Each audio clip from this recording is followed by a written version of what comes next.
Horrido! Heute geht es auf die Jagd.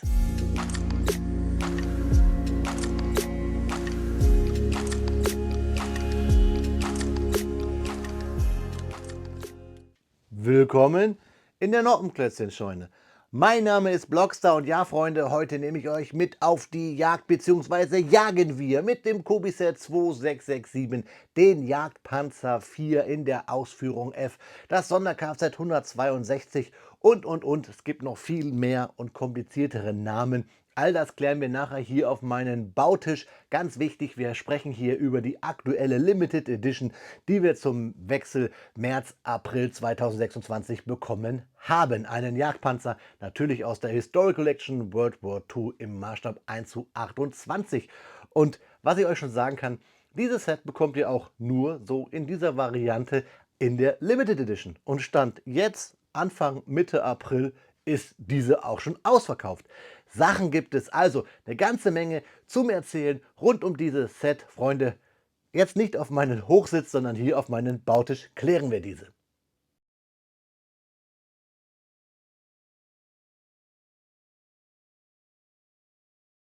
Da haben wir unseren Jagdpanzer 4 L48 auf den Bautisch.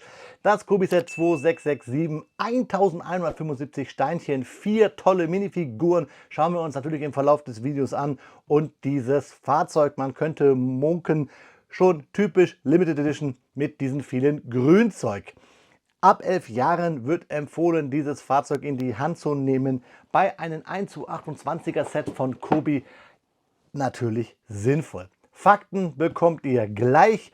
Ihr seht die 4 Minifiguren nochmal erklärt und ganz besonders hier den Innenraum dieses Jagdpanzers. Ich bin sehr gespannt auf den ersten Blick. Ein schönes neues Teil. Diese Antenne, beziehungsweise jetzt hier in der Verwendung, das gefällt mir. Und natürlich immer hervorzuheben sind hier die Originalfotos. Wir lassen den Karton jetzt einmal fliegen.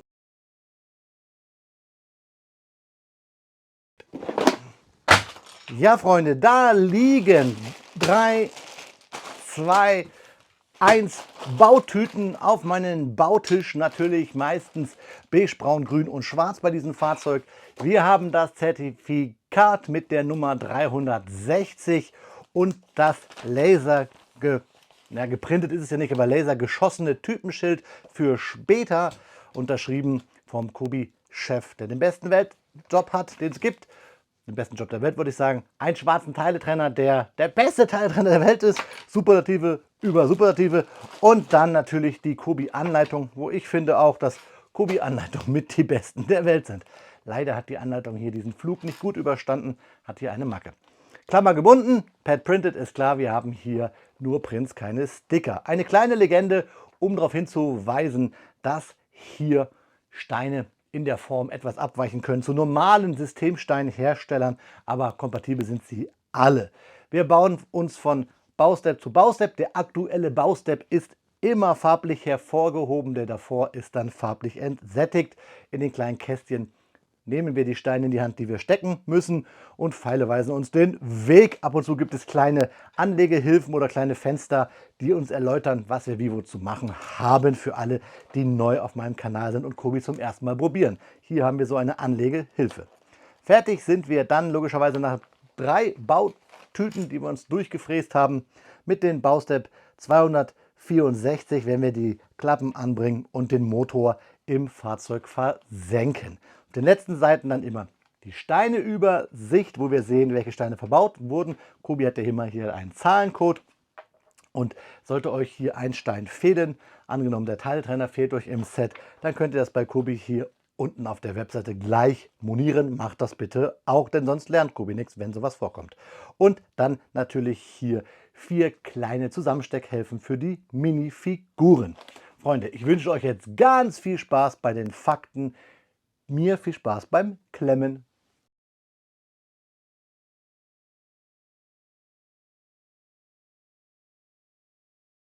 Speedbildzeit ist Faktenzeit und heute schauen wir uns das historische Vorbild an, den deutschen Panzerjäger 4 L-48, auch bekannt als Jagdpanzer 4 mit der 7,5 cm Pak 39 L-48. Ein Fahrzeug, das nicht nur durch seine flache Silhouette auffällt, sondern auch durch eine klare Aufgabe. Panzer vernichten. Effizient, präzise und möglichst unauffällig. Wir befinden uns zeitlich im Jahr 1943. Die deutsche Wehrmacht steht an mehreren Fronten unter Druck, vor allem an der Ostfront. Die bisherigen Panzerjäger auf Basis älterer Fahrgestelle oder Beutefahrzeuge stoßen zunehmend an ihre Grenzen. Man braucht ein Fahrzeug, das niedriger, besser gepanzert und gleichzeitig kampfstark ist. Die Lösung? Ein turmloser Jagdpanzer auf Basis des bewährten Panzer IV Fahrgestells. Genau hier kommt der Jagdpanzer IV ins Spiel. Entwickelt unter anderem von Vomak. Die Idee war simpel, aber effektiv. Statt eines drehbaren Turms setzt man auf eine fest verbaute Kanone in einer stark geneigten Frontpanzerung. Das spart Gewicht, reduziert die Silhouette und erhöht gleichzeitig die effektive Panzerstärke. Die Hauptbewaffnung dieses Fahrzeugs ist die 7,5 cm Pak 39 L48, eine Weiterentwicklung der bekannten Panzerabwehrkanonen ihrer Zeit. Mit einer Mündungsgeschwindigkeit von über 700 Metern pro Sekunde war sie mehr als in der Lage, die meisten alliierten Panzer auf mittlere Distanz zu bekämpfen. Besonders gegen T-34 oder Sherman-Panzer konnte der Jagdpanzer IV seine Stärken ausspielen. Was dieses Fahrzeug aber wirklich besonders macht, ist die Bauweise. Die stark geneigte Frontpanzerung, teilweise bis zu 60 mm dick, sorgte dafür, dass ankommende Geschosse oft abgelenkt wurden. In Kombination mit der niedrigen Silhouette war der Jagdpanzer IV ein Meister der Defensive und des Hinterhalts. Allerdings hatte das Ganze auch seine Schattenseiten. Durch das zusätzliche Gewicht der Kanone und der Frontpanzerung wurde das Fahrzeug kopflastig. Die ersten Versionen hatten deshalb Probleme mit der Frontaufhängung. Später versuchte man das mit verstärkten Laufrollen zu kompensieren, teilweise sogar mit Starrollen ohne Gummibandagen, gerade in späteren Versionen dieser Fahrzeuge. Auch die fehlende Turmdrehung war Fluch und Segen zugleich. Klar, die niedrige Bauweise war ein Vorteil, aber im Gefecht bedeutete das auch, dass das gesamte Fahrzeug bewegt werden musste, um Ziele anzuvisieren. Das erforderte erfahrene Besatzungen und gute Koordination zwischen Fahrer und Richtschütze. Eingesetzt wurde der Jagdpanzer IV ab Ende 1943 und verstärkt im Jahr 1944. Er kam sowohl an der Ostfront als auch in Italien und später in der Normandie bzw. in Frankreich zum Einsatz. Besonders in defensiven Gefechten aus vorbereiteten Stellungen heraus konnte er seine Stärken voll ausspielen. Mit der Zeit wurde die Bewaffnung weiterentwickelt, was schließlich zur Version mit der längeren L-70 Kanone führte. Doch viele Historiker und Enthusiasten sind sich einig, die L-48er-Variante war oft die ausgewogene Version. Weniger frontlastig und insgesamt zuverlässiger im Einsatz. Ein weiteres interessantes Detail ist die niedrige Gesamthöhe von unter 2 Metern. Das machte den Jagdpanzer IV zu einem der am schwersten zu entdeckenden Fahrzeuge auf dem Schlachtfeld. Perfekt für Hinterhalte, aber auch ideal für defensive Linien in ausgebauten Stellungen. Insgesamt wurden mehrere hundert Fahrzeuge dieser Variante produziert, bevor die L-70-Version zunehmend in den Fokus rückte, die berühmte Guderian-Ente.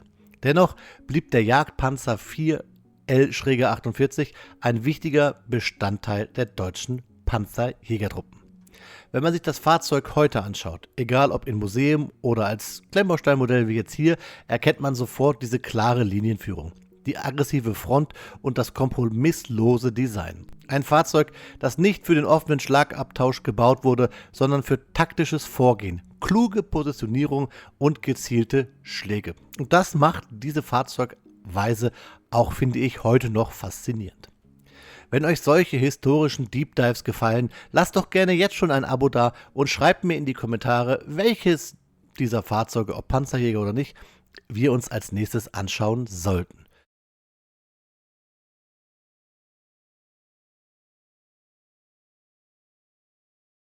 Nach 3 Stunden und 30 Minuten Bauzeit steht das Kobiset 2667, der Jagdpanzer IV in der Ausführung F, auf meinen Bautisch. Offiziell hieß das Fahrzeug aber Sturmgeschütz neuer Art mit 7,5 cm Pak L48 auf Fahrgestell Panzerkampfwagen 4. Ist das nun auch geklärt?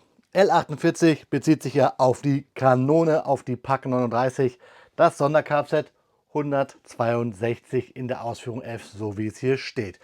Ich habe euch, und das ist mein absolutes Highlight, hier einmal das Kobiset 2509 aus 2018 mit auf den Bautisch gestellt. Eben auch eine L-48 Variante von Kobi.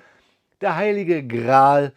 Was interessant ist, dieses Set ist heute sehr schwer zu bekommen, relativ hoch im Preis.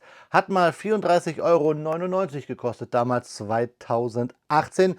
Das wären inflationsbereinigt 41,97 € bei 500 Steinen. Nun haben wir hier bei der neuen Variante ja 1175 Steinchen. Also könnten wir mal ruhig mal 2 rechnen. Dann wären wir heute bei 83,94 € für ein Set, was 1000 Steine hätte, wenn es um einen Jagdpanzer geht. Und in der Vorbestellung hat dieser Jagdpanzer 89,99 € gekostet. Und die Rechnung ist ja eine Milchmädchenrechnung, denn wir gehen ja hier von 1000 Steine aus, wenn wir das Set von damals verdoppeln. Also ist dieser Preis hier eigentlich gerechtfertigt. Deswegen, Freunde, überlegt bitte zweimal, wenn ihr mir in die Kommentare schreiben wollt, dass Kobi hier sehr teuer geworden ist. Dieses Set ist ein Beispiel, wo es, ihr habt die Rechnung gerade gehört, natürlich, weil ich nicht so ein schlauer Kopf bin, habe ich das mit diversen KI-Modellen durchgerechnet an Werten des Deutschen Statistischen Bundesamtes.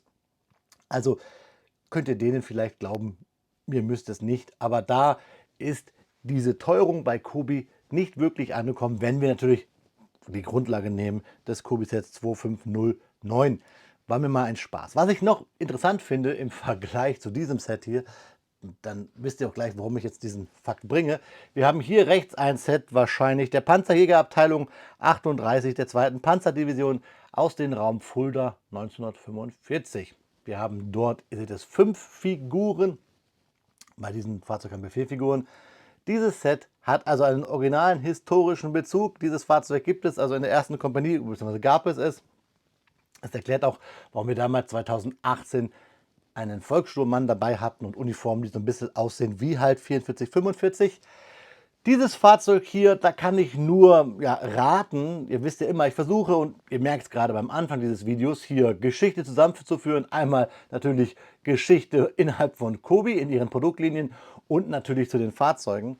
Und das aktuelle Set, die 2667, müsste ein Fahrzeug sein der Fallschirmpanzerdivision 1 Hermann Göring. Allerdings gab es dort, meine ich, das habe ich so herausgefunden, beziehungsweise habe ich nichts anderes gefunden, keine 4. Kompanie. Deswegen ist das mit der 413 so eine Sache. Oder ich liege komplett falsch. Ich gehe hier natürlich, und auf den Karton seht ihr schon, und hier unten liegen sie, bei den Figuren natürlich von Fallschirmjägern aus, sind es ja auch welche. Und deswegen dachte ich mir, passt vielleicht das mit der Fallschirmpanzerdivision 1 Hermann Göring, die auch diese Fahrzeuge, den Jagdpanzer 4, benutzt hat. Ich hoffe, dass ich hier richtig liege. Gerne dürft ihr mich natürlich in den Kommentaren wie immer verbessern. Und das liebe ich ja auch hier in der Community, dass wir uns gerne ergänzen. Ja, so viel dazu. Wie gesagt, ihr könnt schon mal ein bisschen jetzt, während ich hier rede, euch die Sets mal so ein bisschen vergleichen vielleicht. Ich mache es auch gleich grob nochmal. Trotzdem wollen wir uns ja fokussieren hier auf die 2667. Ein paar Steinchen sind übergeblieben, ein paar Kettenglieder, ein paar Bolzen, ein paar Bügelperlen und ein paar Scheiben für Scheinwerfer, bei den Bügelperlen sogar die runden und die eckigen, sowie hier diese Rückstoßbremse oder Rückabgasstrahlverteiler der Panzerschreck, die wir mit in diesem Set dabei liegen haben. Das Zertifikat habe ich euch vorhin schon gezeigt, sonst lasse ich euch immer gerne mal raten. Dieses Mal ist es mir quasi durchgerutscht, die 360. Hier hat der Kobi-Chef unterschrieben und mein großer Traum ist, irgendwann mal hier meinen Namen stehen zu haben. Aber das wird wahrscheinlich nie passieren, wenn ich immer nur Kobi-Sets kaufe, statt mir Anteile von Kobi zu kaufen. Und so viel Geld habe ich gar nicht. Da kaufe ich lieber weiterhin Kobi-Sets, so wie ich das hier auch gemacht habe. Wie gesagt, im Vorverkauf, da spart man bei den Limited Editions immer so ein bisschen. Ja, wenn wir schon das Zertifikat zeigen, dann wissen wir auch, da steht die 360 nochmal auf dem Typenschild. Jagdpanzer 4 Ausführung F, Sonderkfz 162. Schön hier auf diesen Hochglanz schwarz. Und dann natürlich auch der Motorträger für den HL 120 TM Maybach Motor. Natürlich Maybach Motoren, State of the Art damals, beziehungsweise der Standard. Der schwarze Teiltrenner, ich habe es euch gesagt, das Beste, was man, finde ich, teiltrennermäßig haben kann. Ja, kommen wir zur Anleitung. Ich muss euch sagen, der Bau hat mir schon sehr viel Spaß gemacht, aber ihr werdet es vielleicht im Speedbild gesehen haben, es gibt eine Sache, die mir überhaupt keinen Spaß gemacht hat, das sind nämlich hier die Schmutzfänger und die Schräge hier vorne und auch die Aufhängung des Geschützes ist neu, finde ich spannend, aber da muss man echt aufpassen. Das hat sich bei mir verkantet und somit ist mir alles wieder auseinandergefallen und dafür dann auch diese Schutzbleche. Dafür halten, das kann ich euch jetzt schon mal sagen, die Schürzen sehr gut, die sonst bei Kobi immer so ein Thema waren, dass sie oft abgefallen sind. Also ja, ein Hin und Weg. Trotzdem hat der Bau sehr Spaß gemacht und es fällt euch vielleicht auf, ich habe mich hier ein bisschen verbaut bei den Rädern. Hier haben wir nämlich eigentlich zwei rote Räder von der Seite. Die habe ich am Anfang schon mich verbaut, zeige ich euch gleich. Die findet ihr auf der gegenüberliegenden Seite. Ist aber nicht schlimm, ist meine Interpretation dieses Fahrzeugs, dass es vielleicht mit der 413 so gar nicht gab, wenn wir halt von der Einheit ausgehen, die ich da recherchiert habe. Ja, und ihr seht es auch gleich, wenn ich euch das zeige, wo ich mich verbaut habe, nämlich hier unten beim Grundgerüst, beim der Bodenwanne, die wir ja wieder liegend bauen, dann mit Noppen nach oben, wo wir dann später alles drauf aufbauen. Und hier legen wir schon fest, welche Radfarbe. Und da habe ich wohl das irgendwie verwechselt. Und dann bin ich halt da so bei geblieben. Man baut es halt hier so auf, schön liegend. Man baut auch beide Teile. Das seht ihr hier, man baut immer zwei Sachen gleichzeitig. Das finde ich ganz gut. So könnte man theoretisch sogar zu zweit das bauen. Aber ihr seht, beim Baustep 16 wäre dann auch schon wieder Ende. Dann kommen mit den Noppen die großen Steine. Ja, wir haben hier sehr große Steine im Fahrzeug, was auch sehr cool ist. Mal wieder so große, ja, Systemsteine zu verbauen, die einen in die Kindheit versetzen, hat auch Spaß gemacht. Ja, und dann bauen wir so langsam drauf auf. Oben den Innenraum mit den Sitzen, mit der Welle, mit dem Kampfraum, der sehr klein ist natürlich, aber in weiß gehalten, so setzt er sich ab, so wie es ja auch war. Dann die Schräge, die dieses Fahrzeug ja ausmacht, diese niedrige Silhouette und die abgeschrägte Panzerung. Hier sehen wir es auch schön und das muss ich echt sagen, ich habe immer meine Probleme, diese Ketten anzubringen, diesen Haken und hier mit diesen 4 Bilderchen habe ich zum ersten Mal so richtig mich wohlgefühlt und es ging auch wirklich locker von der Hand. Sonst habe ich da immer mal meine Probleme, ganz ehrlich. Dann ja hier das Fahrwerk, typisch ja, Panzerkampfwagen 4, kennen wir schon. Und dann kommen wir hier in den Seitenschürzen, die ja, Spaß machen zu bauen, aber immer nur so leicht gegengekontert und wenn man von oben mal drauf drückt, dann passiert es. Und ja, 132 ist dann schon mal das Rolling Chassis, sage ich mal. Und dann kommt diese schräge Panzerung. Die will ich euch zeigen. Kommt erst der Motorbereich. Den Motor bauen wir auch gleich aus, dann zeige ich euch das. Viele Drucke auch im Innenraum. Da ist diese Kanonenaufhängung und die sieht sehr interessant aus. Wir haben leider einen kleinen Gap bei der Kanone. Das sieht man hier schon. Da oben sieht man schon, dass da wahrscheinlich was durchschaut. Dann haben wir halt hier so eine Stangenaufhängung. Da muss man genau aufpassen, hier im Baustep 182, dass man es auch genauso trifft, genauso anordnet. Das habe ich auch, aber leider Kobi-Steine haben manchmal ja so vielleicht ein Grad mehr. Und ja, dann verkeilt es sich. Die Kanone, die ja, Höhenverstellung und das Okular zu bauen, hat auch Spaß gemacht, aber dann halt nachher das komplexe Geschütz komplett einzubauen, so schwieriger Satz, das war ein bisschen schwierig. Hier nämlich das zu treffen, das war easy. Hier hängt es dann ja nur leicht drauf auf ein paar Noppen, aber dann hier diese Verkantung hat es mir schwer gemacht und wenn man dann da so gegen diese Schutzbleche drückt, dann ja, sind sie mir auch abgefallen. Also das war wirklich etwas unspaßig. Der Rest des Bauens, dann wieder die schräge Panzerung, hat Spaß gemacht. Der Rest ging ja wirklich richtig locker flockig von der Hand und auch hier mit Hand ist das Stichwort, mit Händen zu arbeiten bei der 205, die dann in diese Bars, einmal 1er Bar Halter greifen. Das sehen wir, das ist auch ein schöner Baustep, hat echt Spaß gemacht und ja, dann kommen die Klappen und dann ist das Fahrzeug schon fertig und das war dann easy peasy. Also die Kanone ist so ein bisschen das, was mir schwer gemacht hat. Das hat nicht so Spaß gemacht. Schauen wir uns jetzt gleich das Fahrzeug an, aber zuerst noch einmal die Figuren. Hier haben wir unseren ja, Panzerkommandanten, den Tanker. Schön mit diesen Splinter-Sprinkeltarn. Die Litzen hier schön, Dienstglas, Ärmel schön bedrückt, auch die Rückseite richtig schön bedrückt, mit Koppel fast umgehend, außer an den Seiten. Ist ja alles pad-printed, also Tampon-Druckverfahren. Eine richtig coole Tankerfigur, gefällt mir richtig. Fast mit das Highlight im Set, wobei die Figuren hier alle irgendwie cool sind. Auch hier unser Scharfschützen, Fallschirmjäger mit dem Helm, mit der Bandage. Hier ein blaues Auge, vielleicht der Rückstoß zu groß gewesen bei dem Gewehr. Hier Schrammen, Patronengürtel, typisch für so Fallschirmjäger, und auch da die Ärmel bedruckt. Dieser typische kurze Fallschirmhelm und auch da das Zeichen der Luftwaffe hier so durchblitzend.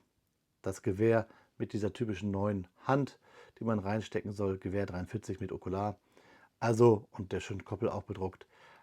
Und Y-Gurt, und schaut mal hier, Brotbeutel und Wasserflasche rüber bedruckt auf die Hose.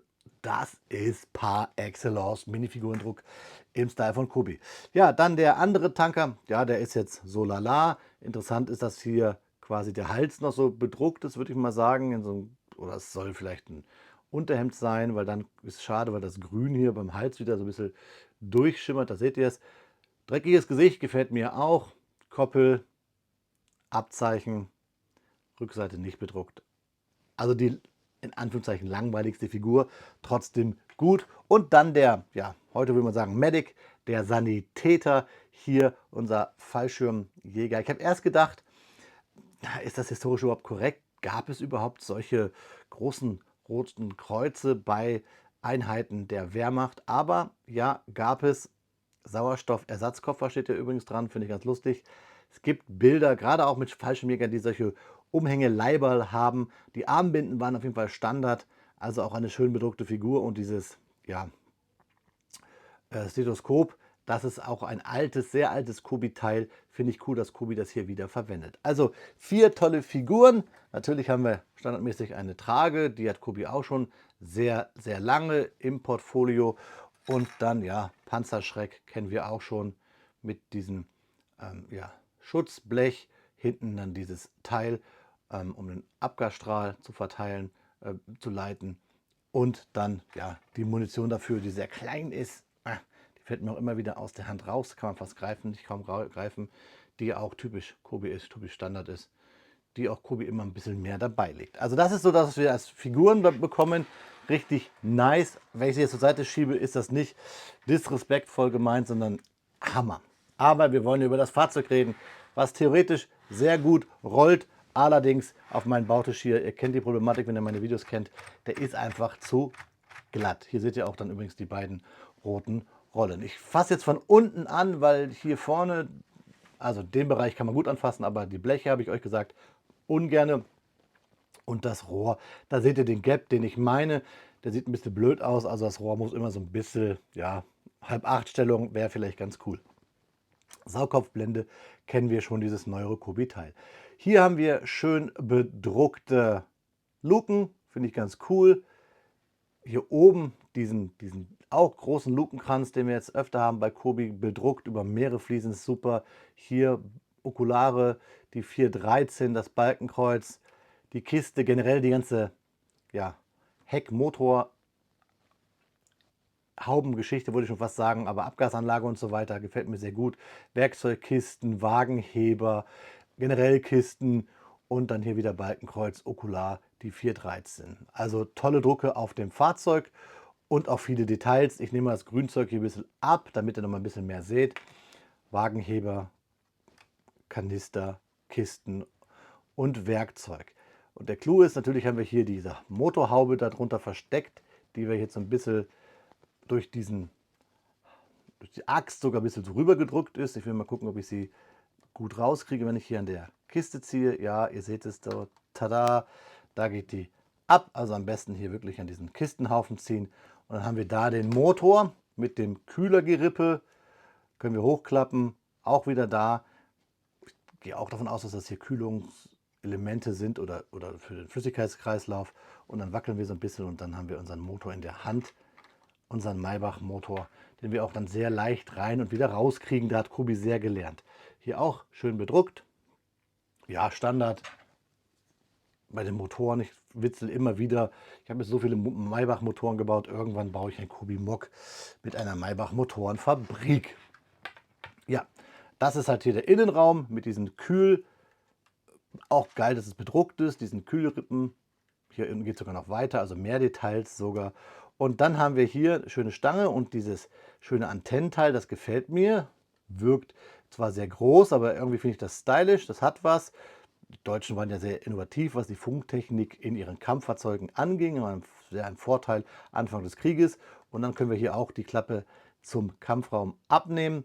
Wir haben hier wieder so diese ölgetränkten Seile quasi oder Schnüre, damit wir halt so Drahtgeflechte, Abschleppseile imitieren können. Wir haben 2 Klappen, die wir aufmachen können.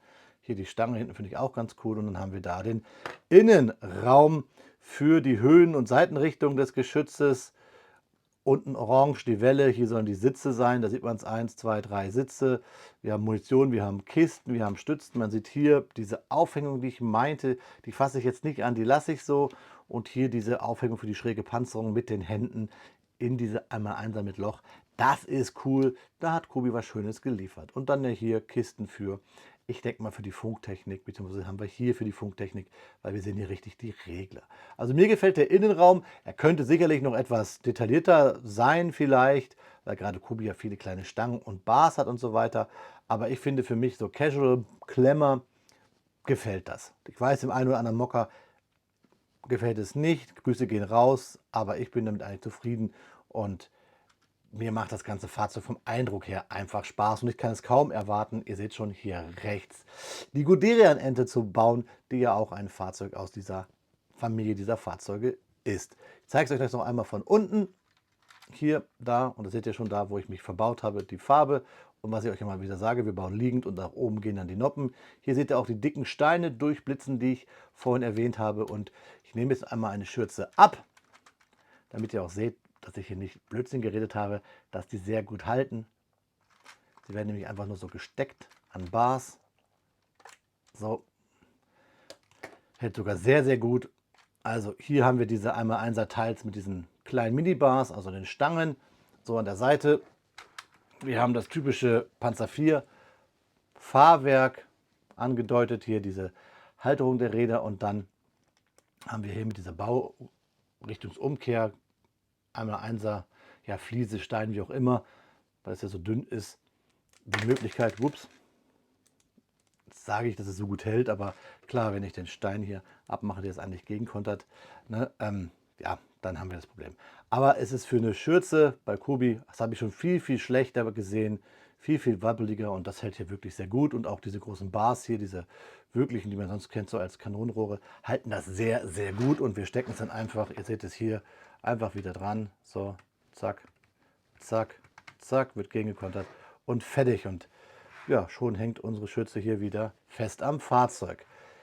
Ja, das waren die Worte hier zur Version 2026. Ich zeige euch noch mal einmal ganz kurz die 218er Variante. Da haben wir nicht so viel ja, Schauwert. Wir haben die dicken Panzerketten. Wir haben hier zwar auch eine Motorklappe, aber nur dieses alte Formteil. Dafür natürlich 5 Figuren und es wirkt etwas klobiger. Trotzdem auch diese Form, wie wir es kennen vom Panzerjäger. 4 hinten hier das Formteil und was ich natürlich feiere, die alte, massive, sehr, sehr massive Kobi-Bauweise, was die Panzer anging. Tolle Figuren sind in diesem Set enthalten. Wirkliches Highlight. Ich überlege, das Fahrzeug euch nochmal hier vielleicht in einem Review zu präsentieren. Allerdings sind diese Fahrzeuge neu zu bekommen, also in Originalverpackung. Ja, sehr schwierig, sehr, sehr teuer. Ich habe die Guderian-Ente nochmal in einer Bitwa-Form original verpackt. Das sind diese Sammelhefte, die Kobi mal hatte. Ihr kennt das vielleicht von De Agostino bei irgendwelchen Flugzeugen oder Autos. Hatte Kobi ja auch mal. Zeige ich euch auch mal hier als Bild. Aber auch das zu öffnen wäre wirklich Gold verbrennen irgendwie. Aber vielleicht mache ich das für euch. Ich will euch ja hier alles mal präsentieren, was Kobi irgendwie gemacht hat. Zurzeit sind wir sehr im Militärischen. Das liegt daran, dass Kobi sehr viel Militärisches raushaut. Ihr auch, was das Schauen angeht, auch mehr daran interessiert seid. Trotzdem werde ich sicherlich irgendwann mal hier den Turn machen, beziehungsweise nicht Turn machen, aber mal wieder mehr auch von Kobi einstreuen. Die guten alten Zeiten, Action Town zum Beispiel.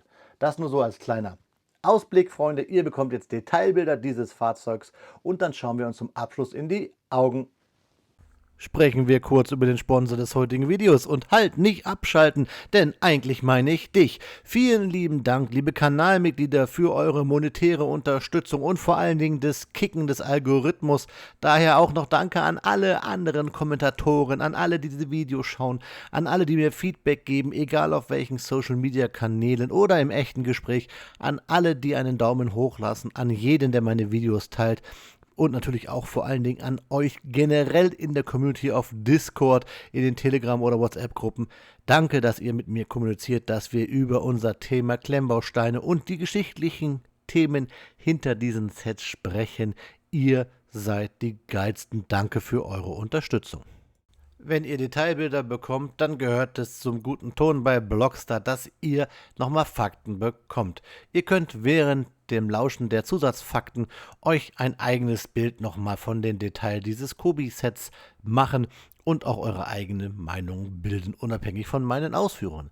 Insgesamt wurden vom Jagdpanzer 4 mit der 7,5 cm Pak 39 im Kaliber 48 zwischen Ende 1943 und Herbst 1944 rund 796 Fahrzeuge produziert, plus minus. Hauptverantwortlich für die Fertigung war das Werk von Vomag in Plauen, das den Großteil dieser Panzerjäger gebaut hat. Ergänzend dazu wurden einzelne Komponenten wie die Fahrgestelle oder Bauteile auch von anderen Firmen zugeliefert, aber die Endmontage lief zentral bei der Vomag. Alleine die Geschichte der Vomag wäre auch nochmal ein extra Video wert. Wir bekommen ja noch einen anderen Jagdpanzer. Vielleicht machen wir das dann. Der Einsatz dieser Fahrzeuge erstreckte sich, wie im Hauptteil des Videos schon erwähnt, über mehrere Kriegsschauplätze. An der Ostfront wurde sie vor allem in Panzerjägerabteilungen eingesetzt, wo sie aus vorbereiteten Stellungen heraus gegen sowjetische Panzer wie den T-34 vorgingen. In Italien kam sie ebenfalls zum Einsatz, häufig im schwierigen Gelände, wo ihre niedrige Silhouette ein echter Vorteil war in den verschiedenen Abwehrriegeln der deutschen Wehrmacht auf den Rückzug. Und auch nach der Landung der Alliierten in der Normandie im Sommer 1944 wurden Jagdpanzer 4 L-48 im Westen eingesetzt, unter anderem auch in Verteidigungsstellungen gegen britische und amerikanische Verbände. Ja, Freunde, das waren die Extra-Fakten bis hierhin. Nur noch mal ein bisschen was on top, quasi der Sahne, Klecks und die Kirsche auf dem Milchshake. Jetzt gibt es zum Abschluss noch mal mein Fazit und dann schauen wir uns genau dabei in die Augen, meine lieben Freunde. Ja, Freunde, da ist das Video schneller zu Ende, als mir eigentlich lieb ist. Und das, obwohl wir ein relativ langes und faktenreiches Review hatten. Ich konnte euch nämlich heute mal neben den Fakten zu den Jagdpanzer 4 auch mal wieder etwas Kobi-Historie mit auf den Weg geben, namentlich mit dem Kobi-Set 2509 aus 2018. Das ist auch schon wieder 8 Jahre her. Das muss man sich mal auf der Zunge zergehen lassen. Ich bin ja auch erst 2019 so richtig bei Kobi eingestiegen. Mann, wie die Zeit vergeht. Und Freunde, das Thema Jagdpanzer haben wir gerade ja erst so angekratzt, denn Kobi hat ja hier schon unsere 2668 als nächstes hier in den Regalen stehen, die normale Variante der 2667. Wir werden natürlich dann beide Fahrzeuge vergleichen, wenn wir das Review hierzu drehen zur berühmten Guderian Ente. Es lohnt sich also, meinem Kanal zu folgen. Fazittechnisch kann ich nur sagen, der Bau hat mir Spaß gemacht. Ich finde die Drucke toll, ich finde das Thema toll, ist mal was anderes, sich auch mal nebenbei einzulesen über die Vomag und so weiter, über Herrn Guderian. All das mag ich an solchen Sets, die mir die Gelegenheit geben, hier Geschichte zu erfahren. Das hat Bock gemacht. Preislich finde ich es auch ganz okay. Ich habe es euch gerade vorgerechnet. Ihr dürft da gerne anderer Meinung sein. Lasst mich das gerne in den Kommentaren wissen. Und Wissen ist das Wichtige.